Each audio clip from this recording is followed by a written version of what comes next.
بسم اللہ الرحمن الرحیم۔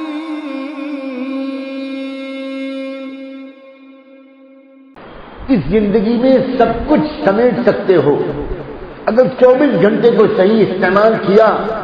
یقین مانو آپ 24 گھنٹے کے اندر دعوت کے تقاضوں کو بھی پورا کر سکتے ہو، گھر والوں کے تقاضوں کو بھی پورا کر سکتے ہو، روزانہ تھوڑا سا علم بھی سیکھ سکتے ہو، روزانہ اللہ کا ذکر بھی کر سکتے ہو، اپنے رشتہ داروں سے ملنے کے لیے جا بھی سکتے ہو، مریضوں کی عیادت بھی کر سکتے ہو۔ لیکن یقین مانو ہم میں سے ہر ایک شاید روزانہ 24 گھنٹوں میں سے 4-6 گھنٹے برباد کرتا ہے، ضائع کرتے ہیں لوگ۔ وقت بہت برباد ہوتا ہے، باتوں میں برباد ہوتا ہے، اخبار کے پڑھنے میں برباد ہوتا ہے، جاگ جاتے ہیں پھر بھی بستر پر پڑے رہتے ہیں اس میں برباد ہوتا ہے، ناشتے کی میز پر برباد ہوتا ہے، بلا وجہ کی موبائل کی گفتگو پر برباد ہوتا ہے۔ اور جب وقت برباد ہوگا تو جانتے ہو دنیا کے تو سارے کام کرو گے، جب وقت کم بچے گا تو کیا چھوڑو گے؟ قرآن کی تلاوت چھوڑو گے، اللہ کا ذکر چھوڑو گے، نفلیں پڑھنا چھوڑو گے، مریضوں کی عیادت چھوڑو گے، اپنے بوڑھے ماں باپ کے پاس محبت اور ادب کے ساتھ بیٹھنا چھوڑو گے، اپنے بچوں کے پاس بیٹھنا چھوڑو گے۔ دنیا کمانا تو نہیں چھوڑو گے، اس میں تو کوئی کمی نہیں کرو گے، اس لیے کہ دنیا کی محبت رگ و پے میں سرایت کر گئی ہے، ہڈی ہڈی بوٹی بوٹی میں دنیا کی محبت اندر گھس گئی ہے۔ اگر انسان اپنا وقت بچائے، دعوت کی محنت اگر کوئی سلیقے سے کرتا ہے تو اس کو وقت بچانے کا طریقہ ہے۔ اگر کوئی مدرسے کے اندر صحیح طریقے کی محنت کرتا ہے پڑھنے کی اور پڑھانے کی تو اس کو اپنا وقت بچانے کا طریقہ ہے۔ بار بار میں کہتا ہوں، مجھے نہیں معلوم آپ خالی بیان سن کے چلے جاتے ہو یا عمل بھی کرتے ہو۔ ایک ٹائم ٹیبل بناؤ، ایک نظام الاوقات بناؤ۔ یہ نمازیں 5 وقت کی یہ ہمارا ٹائم ٹیبل ہے، یہ ہمارا نظام الاوقات ہے۔ اللہ تعالیٰ نے ایمان والے کی پوری زندگی 24 گھنٹے کی ایک بہترین طریقے کی آرگنائز زندگی بنائی، بڑی منظم زندگی گزاری۔ عشاء کی نماز پڑھ کر فوراً سو جانے کی عادت ہونی چاہیے۔ وہی مسلمان گنہگار مسلمان ہے جو عشاء کے بعد دیر سے سوتا ہے، بالکل غلط ہے یہ عادت۔ اور جس انسان جو عشاء کے بعد جلدی نہیں سوئے گا اس کے پورے 24 گھنٹے بے برکتی کے ساتھ گزرے۔ اب کر کے دیکھو اس پر عمل، چھوڑو رواج کو لوگ کیا کرتے ہیں۔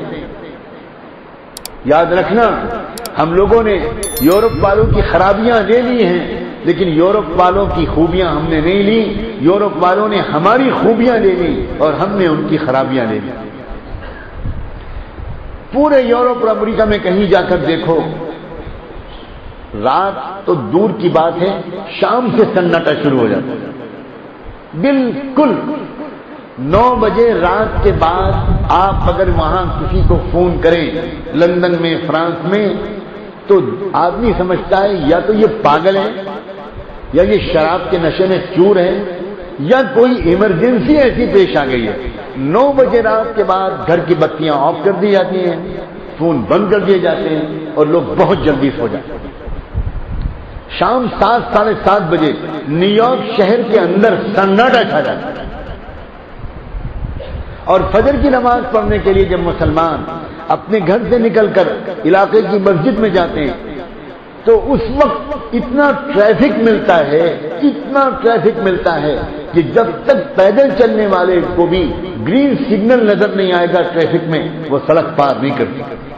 اتنی صبح وہ لوگ اٹھتے ہیں، پورا امریکہ اور یورپ سڑکوں پر دوڑتا ہوا نظر آتا ہے، ایکسرسائز کرتے ہیں، سمندر کے کنارے دوڑتے ہیں، کشتی چلاتے ہیں، سوئمنگ کرتے ہیں، اپنی صحت کے خیال رکھتے ہیں، دوڑتے بھاگتے ہیں، اور بہت صبح کو اپنے جاب پر جانے والے بھی ہزاروں ملتے ہیں۔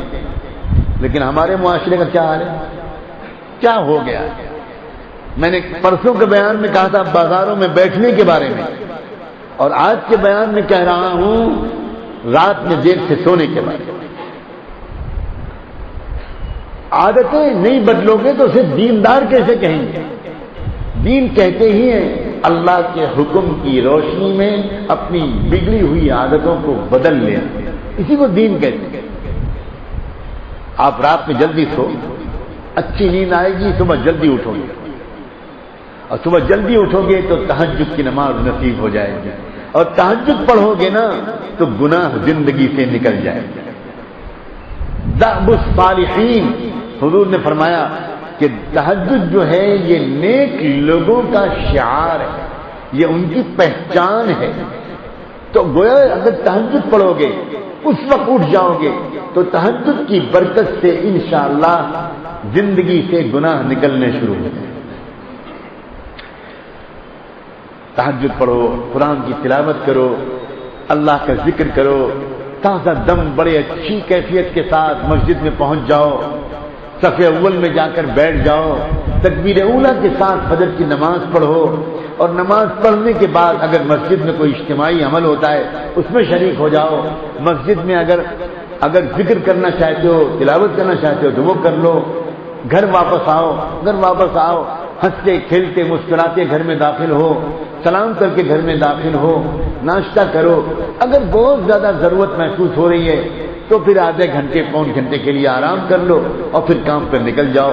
روزی میں برکتیں انشاءاللہ بڑھتی ہوئی خود دیکھو۔ لیکن یہ طریقہ کہ رات میں دیر سے سونا، صبح دیر سے اٹھنا، صبح دیر تک پھر سونا، بہت سے لوگ نماز کے لیے اٹھ تو جاتے ہیں مگر نماز کے بعد پھر سو جاتے ہیں۔ اللہ کے رسول نے فرمایا ہے کہ روزی کو کم کرنے والی چیز ہوتی ہے صبح کا سونا۔ جب کوئی صبح کو سوئے گا تو اس کی روزی کم کر دی جائے گی۔ اب سوچو ذرا، اب جس کو دیکھو وہ روزی کی تنگی کی دعا کرانا چاہتا ہے، اس کی شکایت کرتا ہے، اور یہ نہیں سمجھ پاتا کہ یہ روزی کی تنگی کی مصیبت میں کیوں مبتلا ہوں۔ ہو سکتا ہے اللہ کے رسول صلی اللہ علیہ وسلم کی بات تو غلط نہیں ہو سکتی، ہو سکتا ہے کہ وہ اس وجہ سے روزی کی تنگی میں مبتلا ہو کہ وہ صبح کو سوتا ہے۔ تو یہ عادتیں سدھارو اپنی، روزی کی لائن کی محنت کرو، اچھی محنت کرو، جی لگا کر محنت کرو، خوب توجہ کے ساتھ محنت کرو۔ کوئی نہیں کہتا کہ دنیا مت کماؤ، لیکن شام کو ایک وقت تک بس کاروبار کی مشغولیت میں لگو، اس کے بعد اللہ کا بھروسہ کر کے دیر تک بازاروں میں بیٹھنا، یہ سب عادتیں اللہ کرے کہ چھوڑنا آسان ہو جائے۔ آپس میں محبت سے رہنا، اتحاد کے ساتھ رہنا، جوڑ کے ساتھ رہنا، دلوں کا بالکل صاف رکھنا، دلوں کے اندر کوئی رنجش نہ ہو، کوئی کینہ نہ ہو، کوئی دشمنی نہ ہو، کسی کا برا چاہنے کا مزاج نہ ہو۔ اس کے لیے بہت مفید ہوتا ہے صبح و شام ذکر کی پابندی کرنا۔ اللہ کے بندو، ذکر بہت پیارا عمل ہے، بہت پیارا عمل ہے۔ کر کے دیکھو صبح شام اکیلے میں تنہائی میں بیٹھ کر بتائے ہوئے طریقے پر اللہ کو یاد کر کے دیکھو۔ سنتے رہنے سے کام نہیں چلے گا، کر کے دیکھو۔ خود عمل کرو گے تو تم کو محسوس ہوگا کہ جو گناہ برسوں سے نہیں چھوٹ پا رہے تھے وہ گناہ چھوٹنا آسان ہوگا۔ یہ اللہ کے ذکر کی تاثیر ہے۔ قرآن مجید میں اللہ تعالیٰ نے صاف فرمایا ہے، ان الصلاۃ تنہی عن الفحشاء والمنکر ولذکر اللہ اکبر واللہ یعلم ما تصنعون۔ اس لیے دعا ہے کہ اللہ تبارک و تعالیٰ اس سفر میں جو بھی ذرہ خیر وجود میں آیا ہو اللہ اسے قبول فرما لے۔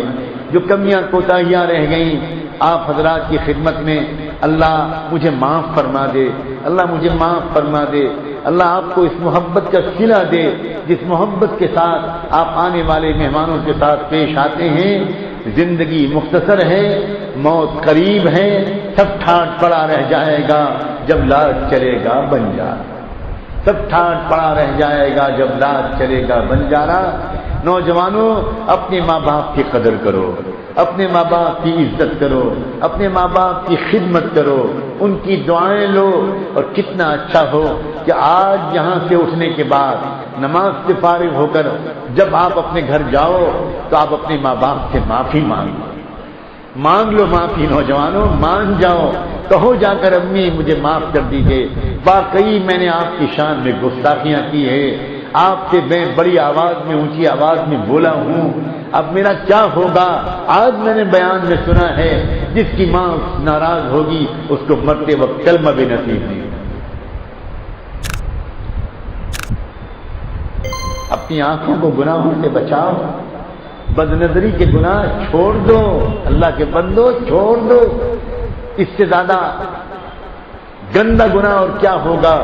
تمہاری بیٹی کو کوئی دیکھے، تمہاری بہن کو اور بیوی کو کوئی دیکھے تو تم کو اچھا نہیں لگے گا، تم کسی کی بہن بیٹی کو دیکھو گے کسی اور کو کیسے اچھا لگے گا؟ دل میں گندگی اترتی ہے، نمازوں کی نورانیت چلی جاتی ہے، دل کے اندر ایک سختی اور قساوت پیدا ہو جاتی ہے۔ اللہ والوں کے پاس جایا کرو، اللہ والوں کے پاس، اللہ کے راستے میں نکلتے بھی رہو اور پھر پوچھو کہاں میں حاضر ہوں؟ میں چاہتا ہوں کہ میں کسی اللہ والے کے ہاتھ پر توبہ کروں، کسی اللہ والے سے بیعت ہو جاؤں اور وہ مجھے میرے لیے دعا کرے، میرے اوپر توجہ ڈالے، مجھے ذکر سکھائے اور میں اس طریقے پر ذکر کر کے اللہ کا اچھا بندہ بنوں۔ ان راستوں میں آگے بڑھو، ہمت سے کام لو۔ اللہ تعالیٰ نے آپ کے اندر کچھ صلاحیتیں رکھی ہیں جن کا میں نے پہلے سفر میں اشارہ کیا تھا، آپ کے اندر صلاحیتیں ہیں، اپنی صلاحیتوں کو پہچانو، اپنے گھر کو بھی صاف ستھرا رکھو، اپنے گھر کے سامنے کے حصے کو بھی صاف ستھرا رکھو، اپنے محلوں کو بھی صاف ستھرا رکھو، اپنے دل کو بھی صاف ستھرا رکھو، اپنے وقت کو ضائع ہونے سے بچاؤ، اپنے آنکھوں کو، اپنے کانوں کو گندگیوں سے بچاؤ، اپنی زبان کو گندگیوں سے بچاؤ، اچھے ماحولوں میں بیٹھو، برے ماحولوں سے دور بھاگو، دور بھاگو، دور بھاگو، پناہ مانگو اللہ تعالیٰ، پناہ مانگو برے دوست سے، برے ساتھی سے جو بری بری باتیں کرے، برے برے قصے سنائے اور برے اعمال کی طرف کھینچ کر لے جائے۔ حرام کمائی سے اپنے آپ کو بچاؤ، ایک لقمہ بھی حرام کا بدن میں نہ جانے پائے، ایک لقمہ بھی حرام کا بدن میں نہ جانے پائے۔ بازار کی چیزیں کھانا، دکانوں پر کھڑے ہو کر، ٹھیلوں پر کھڑے ہو کر کھانا بہت مکروہ عادت ہے، بہت مکروہ عادت ہے۔ ہمارے علماء حدیث نے تو عجیب عجیب شرطیں لگائیں کہ ہم حدیث کس کی روایت سے قبول کریں گے؟ جس کی یادداشت بہت مضبوط ہو، جس کو ایک ایک لفظ یاد رہتا ہو، جس کی نیت پاک صاف ہو، جس کے اخلاق اچھے ہوں، جس کے اندر تقویٰ ہو۔ یہ شرطیں تو لگائیں، لیکن آپ کو حیرت ہوگی یہ بھی فرما دیا کہ اگر کوئی انسان سڑک پر کوئی چیز کھاتا ہوا نظر آئے، چاہے وہ اپنے زمانے کا امام ہی کیوں نہ ہو، ہم اس کے حدیث رسول کو قبول نہیں کریں گے۔ اتنی گری ہوئی عادت سمجھا ہمارے محدثین نے، سڑک پر کھانا، بازار میں کھانا، اتنی گری ہوئی عادت سمجھا، مردانگی کے خلاف بات کو سمجھا، شرافت کے خلاف بات کو سمجھا۔ اور فن حدیث میں علماء جانتے ہیں روایت حدیث کی قبولیت کے لیے جو شرطیں ہیں ان میں سے ایک شرط یہ ہے کہ اس بندے کو کبھی کسی نے سڑک پر کوئی چیز کھاتے ہوئے دیکھا نہ ہو۔ یہ تہذیب ہے ہماری، ہمیں اپنی اسلامی تہذیب پر عمل کرنا چاہیے۔ اور ایک آخری بات یاد دلا دوں، بھول نہ جاؤں، ذی الحجہ کا مہینہ شروع ہو چکا ہے۔ آج یکم ذی الحجہ تھا، آج ایک دن گزر گیا، اب کل سے دوسرا شروع ہوگا۔ یہ جو ذی الحجہ کے دن ہیں، یہ دن ایسے ہیں، بقرعید کے ایک دن پہلے تک کے دن، بلکہ بقرعید کو ملا کر وہ سارے دن کہ اللہ کے رسول نے فرمایا ہے کہ سال بھر میں کسی بھی دن اعمال صالحہ اللہ تعالیٰ کو اتنے زیادہ محبوب نہیں ہوتے جتنی محبت اللہ کو ان دنوں میں کی جانے والی نیکیوں سے ہوتی ہے۔ تو ان دنوں میں اپنی نیکیوں کو بڑھا دو، ان نیکیوں میں تلاوت بڑھا دو، ذکر بڑھا دو، دعا بڑھا دو، توبہ بڑھا دو، ماں باپ کی خدمت بڑھا دو۔ اور ان دنوں میں روزہ رکھنا بہت ہی فضیلت کا ہے، بہت فضیلت کے دن ہے۔ 9 ذی الحجہ تک کا روزہ، یہ پورے جو دن بچے ہیں، 8 دن بچے ہیں، ان 8 دن میں روزہ رکھنے کی ہمت کرو، اللہ تعالیٰ ان روزوں کی برکت سے تقوی عطا فرما دیں گے، زندگی سے گناہوں کو نکال دیں گے انشاءاللہ۔ یہ دن خاص طور پر رجوع اللہ کے دن ہیں، اللہ کی یاد کے دن ہیں، مسجدوں کو آباد کرنے کے دن ہیں۔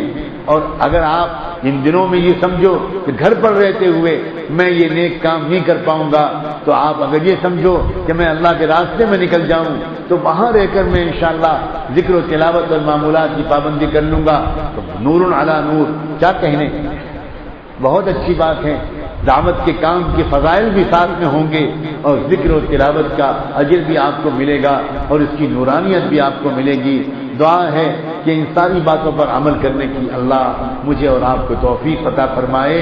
وآخر دعوانا ان الحمد للہ رب العالمین۔ Thanks for watching. Don't forget to like, comment, share and subscribe to